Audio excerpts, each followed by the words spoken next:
16. The room into which the three were ushered was the controller's study. "His lordship will be down in a moment." The Gamma butler left them to themselves. Helmholtz laughed aloud. "It's more like a caffeine solution party than a trial," he said, and let himself fall into the most luxurious of the pneumatic armchairs. "Cheer up, Bernard," he added, catching sight of his friend's green unhappy face. But Bernard would not be cheered. Without answering, without even looking at Helmholtz, he went and sat down on the most uncomfortable chair in the room, carefully chosen in the obscure hope of somehow deprecating the wrath of the higher powers. The savage meanwhile wandered restlessly round the room, peering with a vague superficial inquisitiveness at the books in the shelves, at the sound-track rolls and reading machine bobbins in their numbered pigeonholes. On the table under the window lay a massive volume bound in limp black leather surrogate, and stamped with large golden T's. He picked it up and opened it. My Life and Work, by R. Ford. The book had been published at Detroit by the Society for the Propagation of Fordian Knowledge. Idly he turned the pages, read a sentence here, a paragraph there, and had just come to the conclusion that the book didn't interest him, when the door opened, and the resident world controller for Western Europe walked briskly into the room. Mustafa Mond shook hands with all three of them, but it was to the savage that he addressed himself. "So you don't much like civilization, Mr. Savage," he said. The savage looked at him. He had been prepared to lie, to bluster, to remain sullenly unresponsive, but, reassured by the good-humored intelligence of the controller's face, he decided to tell the truth, straightforwardly. "No." He shook his head. Bernard started and looked horrified. What would the controller think? To be labeled as the friend of a man who said that he didn't like civilization, said it openly and, of all people, to the controller it was terrible. "But, John," he began. A look from Mustafa Mond reduced him to an abject silence. "Of course," the savage went on to admit, "there are some very nice things.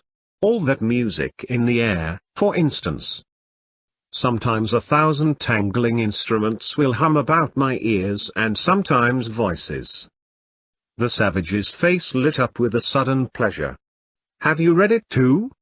he asked. "I thought nobody knew about that book here, in England." "Almost nobody. I'm one of the very few. It's prohibited, you see. But as I make the laws here, I can also break them. With impunity, Mr. Marx," he added, turning to Bernard. "Which I'm afraid you can't do." Bernard sank into a yet more hopeless misery. "But why is it prohibited?" asked the savage. In the excitement of meeting a man who had read Shakespeare, he had momentarily forgotten everything else. The controller shrugged his shoulders. "Because it's old. That's the chief reason. We haven't any use for old things here. Even when they're beautiful? Particularly when they're beautiful. Beauty's attractive, and we don't want people to be attracted by old things. We want them to like the new ones. But the new ones are so stupid and horrible. Those plays, where there's nothing but helicopters flying about and you feel the people kissing." He made a grimace. "Goats and monkeys. Only in Othello's word could he find an adequate vehicle for his contempt and hatred. Nice tame animals, anyhow," the controller murmured parenthetically. "Why don't you let them see Othello instead?" "I've told you, it's old. Besides, they couldn't understand it." Yes, that was true. He remembered how Helmholtz had laughed at Romeo and Juliet. "Well then," he said, after a pause, "something new that's like Othello, and that they could understand." "That's what we've all been wanting to write," said Helmholtz, breaking a long silence. "And it's what you never will write," said the controller. "Because, if it were really like Othello, nobody could understand it, however new it might be. And if we're new, it couldn't possibly be like Othello." "Why not?" "Yes, why not?" Helmholtz repeated. he too was forgetting the unpleasant realities of the situation. Green with anxiety and apprehension, only Bernard remembered them, the others ignored him. Why not? Because our world is not the same as Othello's world. You can't make fivers without steel, and you can't make tragedies without social instability. The world's stable now. People are happy, they get what they want, and they never want what they can't get.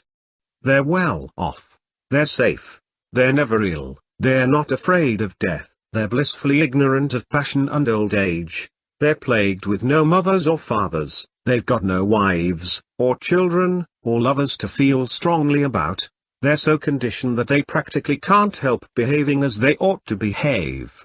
And if anything should go wrong, there's Soma, which you go and chuck out of the window in the name of liberty, Mr. Savage. Liberty. He laughed. Expecting deltas to know what liberty is. And now expecting them to understand Othello. My good boy. The Savage was silent for a little. All the same, he insisted obstinately, Othello's good, Othello's better than those felines. Of course it is, the controller agreed. But that's the price we have to pay for stability. You've got to choose between happiness and what people used to call high art. We've sacrificed the high art. We have the felines and the scent organ instead. But they don't mean anything. They mean themselves. They mean a lot of agreeable sensations to the audience. But they're told by an idiot. The controller laughed. You're not being very polite to your friend, Mr. Watson. One of our most distinguished emotional engineers. But he's right, said Helmholtz gloomily. Because it is idiotic. Writing when there's nothing to say. Precisely. But that require the most enormous ingenuity. You're making fivers out of the absolute minimum of steel, works of art out of practically nothing but pure sensation. The Savage shook his head. It all seems to me quite horrible. Of course it does. Actual happiness always looks pretty squalid in comparison with the overcompensations for misery. And, of course, stability isn't nearly so spectacular as instability. And being contented has none of the glamour of a good fight against misfortune, none of the picturesqueness of a struggle with temptation, or a fatal overthrow by passion or doubt. Happiness is never grand. I suppose not, said the Savage after a silence. But need it be quite so bad as those twins? He passed his hand over his eyes as though he were trying to wipe away the remembered image of those long rows of identical midgets at the assembling tables, those queued-up twin herds at the entrance to the Brentford monorail station, those human maggots swarming round Linda's bed of death, the endlessly repeated face of his assailants. He looked at his bandaged left hand and shuddered. Horrible. But how useful. I see you don't like our Bokanovsky groups, but, I assure you, they're the foundation on which everything else is built. They're the gyroscope that stabilizes the rocket plane of state on its unswerving course. The deep voice thrillingly vibrated, the gesticulating hand implied all space and the onrush of the irresistible machine. Mustafa Mond's oratory was almost up to synthetic standards. I was wondering, said the Savage, why you had them at all, seeing that you can get whatever you want out of those bottles. Why don't you make everybody an alpha double plus while you're about it? Mustafa Mond laughed. Because we have no wish to have our throats cut, he answered. We believe in happiness and stability. A society of alphas couldn't fail to be unstable and miserable. Imagine a factory staffed by alphas, that is to say by separate and unrelated individuals of good heredity and condition so as to be capable, within limits, of making a free choice and assuming responsibilities. Imagine it. He repeated. The Savage tried to imagine it, not very successfully. It's an absurdity. An alpha-decanted, alpha-conditioned man would go mad if he had to do epsilon semi-moron work, go mad, or start smashing things up. Alphas can be completely socialized but only on condition that you make them do alpha work. Only an epsilon can be expected to make epsilon sacrifices, for the good reason that for him they aren't sacrifices, they're the line of least resistance. His conditioning has laid down rails along which he's got to run. He can't help himself. He's foredoomed. Even after decanting, he's still inside a bottle, an invisible bottle of infantile and embryonic fixations. Each one of us, of course, the controller meditatively continued, goes through life inside a bottle. But if we happen to be alphas, our bottles are, relatively speaking, enormous. We should suffer acutely if we were confined in a narrower space. You cannot pour upper caste champagne surrogate into lower caste bottles. It's obvious theoretically. But it has also been proved in actual practice. The result of the Cyprus experiment was convincing. What was that? Asked the savage. Mustafa Mond smiled. Well, you can call it an experiment in rebottling if you like. It began in AF 473. The controllers had the island of Cyprus cleared of all its existing inhabitants and recolonized with a specially prepared batch of 22,000 alphas. All agricultural and industrial equipment was handed over to them and they were left to manage their own affairs. The result exactly fulfilled all the theoretical predictions. The land wasn't properly worked, there were strikes in all the factories, the laws were set at naught, orders disobeyed, all the people detailed for a spell of low-grade work were perpetually intriguing for high-grade jobs, and all the people with high-grade jobs were counter-intriguing at all costs to stay where they were. Within 6 years they were having a first-class civil war. When 19 out of the 22,000 had been killed, the survivors unanimously petitioned the world controllers to resume the government of the island, which they did. And that was the end of the only society of alphas that the world has ever seen. The savage sighed, profoundly. The optimum population, said Mustafa Mond, is modeled on the iceberg 8/9 below the waterline, 1/9 above. And they're happy below the waterline? Happier than above it. Happier than your friend here, for example. He pointed. In spite of that awful work. Awful? They don't find it so. On the contrary, they like it. It's light, it's childishly simple. No strain on the mind or the muscles.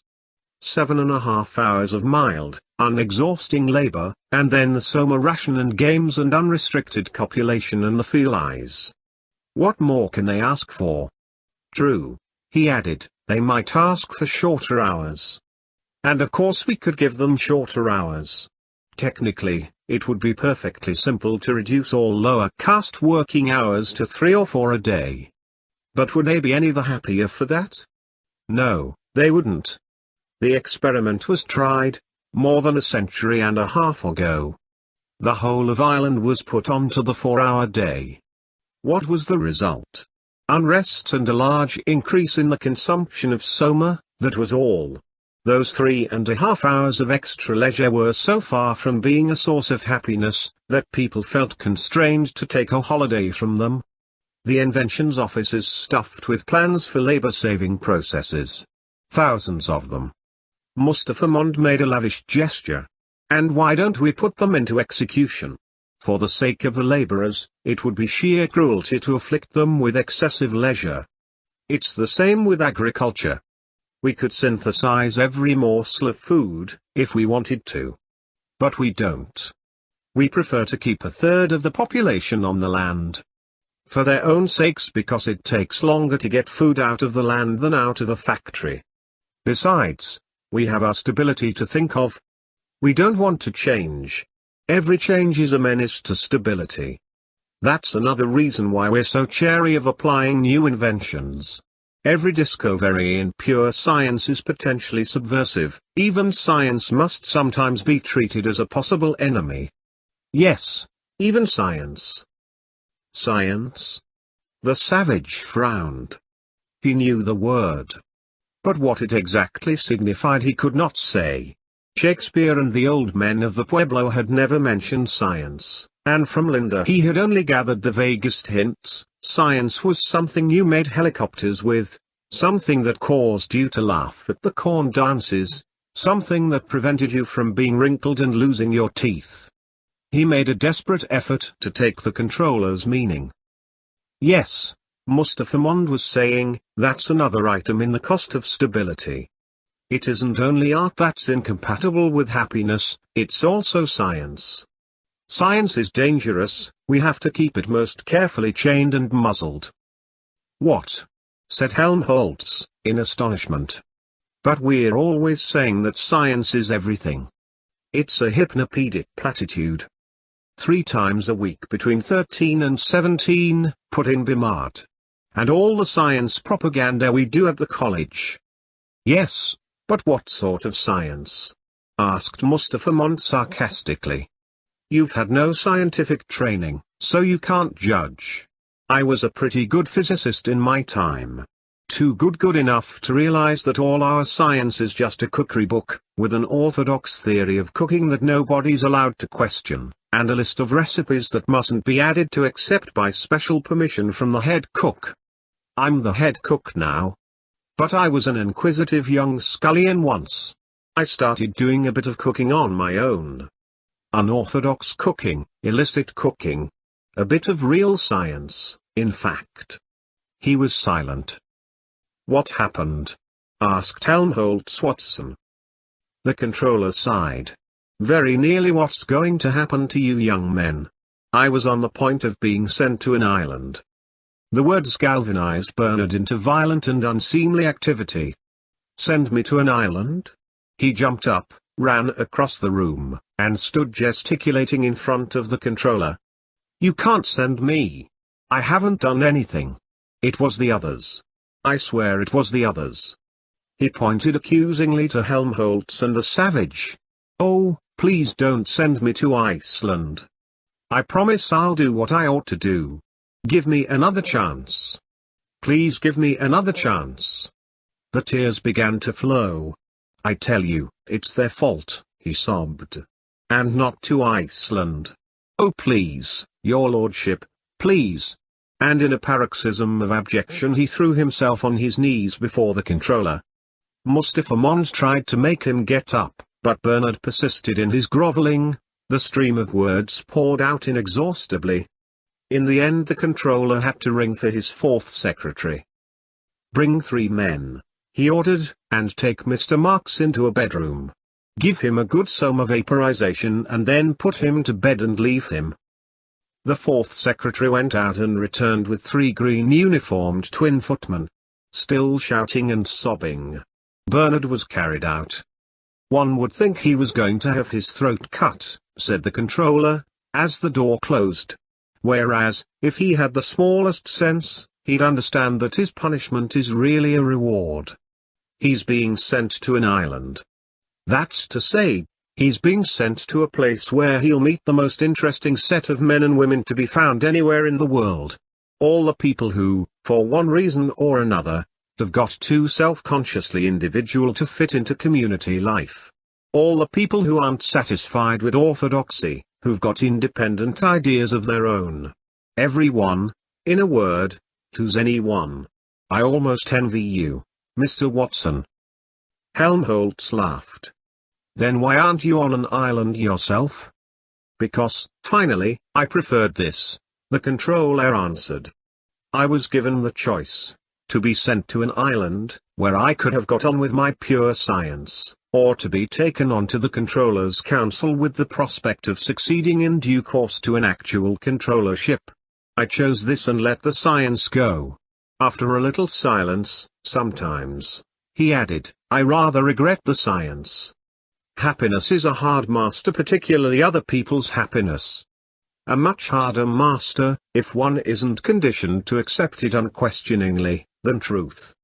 He sighed, fell silent again, then continued in a brisker tone, well, duty's duty.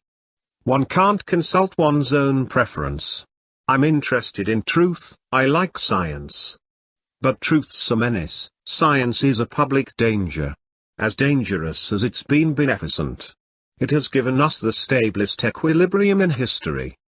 China's was hopelessly insecure by comparison. Even the primitive matriarchies weren't steadier than we are. Thanks, I'll repeat, to science. But we can't allow science to undo its own good work. That's why we so carefully limit the scope of its researches. That's why I almost got sent to an island. We don't allow it to deal with any but the most immediate problems of the moment. All other inquiries are most sedulously discouraged. It's curious, he went on after a little pause, to read what people in the time of our Ford used to write about scientific progress. They seemed to have imagined that it could be allowed to go on indefinitely, regardless of everything else. Knowledge was the highest good, truth the supreme value, all the rest was secondary and subordinate. True, ideas were beginning to change even then. Our Ford himself did a great deal to shift the emphasis from truth and beauty to comfort and happiness. Mass production demanded the shift. Universal happiness keeps the wheels steadily turning, truth and beauty can't. And, of course, whenever the masses seized political power, then it was happiness rather than truth and beauty that mattered. Still, in spite of everything, unrestricted scientific research was still permitted. People still went on talking about truth and beauty as though they were the sovereign goods. Right up to the time of the 9 Years' War. That made them change their tune all right. What's the point of truth or beauty or knowledge when the anthrax bombs are popping all around you? That was when science first began to be controlled after the 9 Years' War. People were ready to have even their appetites controlled then. Anything for a quiet life. We've gone on controlling ever since. It hasn't been very good for truth, of course. But it's been very good for happiness. One can't have something for nothing. Happiness has got to be paid for. You're paying for it, Mr. Watson, paying because you happen to be too much interested in beauty. I was too much interested in truth, I paid too. But you didn't go to an island, said the savage, breaking a long silence. The controller smiled. That's how I paid. By choosing to serve happiness. Other people's, not mine. It's lucky, he added, after a pause, that there are such a lot of islands in the world. I don't know what we should do without them. Put you all in the lethal chamber, I suppose. By the way, Mr. Watson, would you like a tropical climate? The Marquesas, for example, or Samoa? Or something rather more bracing? Helmholtz rose from his pneumatic chair. I should like a thoroughly bad climate, he answered. I believe one would write better if the climate were bad. If there were a lot of wind and storms, for example. The controller nodded his approbation. I like your spirit, Mr. Watson. I like it very much indeed. As much as I officially disapprove of it. He smiled. What about the Falkland Islands? Yes, I think that will do. Helmholtz answered. And now, if you don't mind, I'll go and see how poor Bernard's getting on.